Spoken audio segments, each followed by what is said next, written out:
Sebuah truk kontainer mengalami kecelakaan dan menimpa sebuah mobil SUV di ruas tol Cipularang KM 91 arah Jakarta pada Sabtu 16 Oktober malam.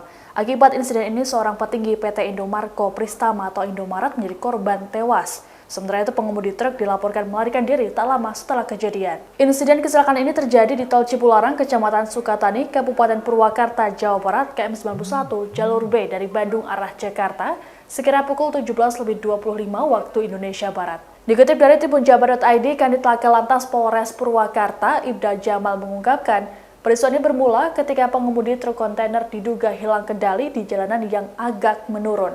Hal ini kemudian menyebabkan badan kendaraan oleng hingga menimpa mobil SUV yang tengah melintas di lokasi yang sama.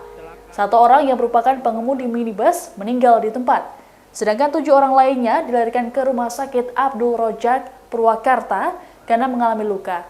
Korban tewas diketahui bernama Yan Bastian yang merupakan seorang direktur PT Indomarko Pristama atau Indomaret. Kabar ini juga telah dibenarkan oleh Direktur Pemasaran Indomarko Pristama, Wiwi Yusuf saat dikonfirmasi. Meski begitu, Wiwi belum dapat memberi informasi lebih jauh lantaran tengah berada di luar kota. Sementara itu, imbas kecelakaan ini, kemacetan panjang sempat terjadi di ruas jalan tol dari Bandung menuju Jakarta. Pasalnya, badan truk melintang di tengah jalan dan menghalangi laju kendaraan lain.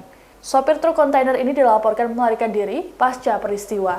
Tolong digeser-geser, yang punya kontainer nih kabur nih orangnya nih. Kabur kayaknya nih.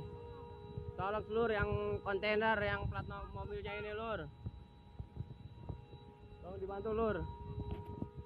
Tolong digeser-geser, ini supirnya kabur nih kayaknya. Nggak ada ini, dicari supirnya nih. Terima kasih sudah nonton. Jangan lupa like, subscribe, dan share ya.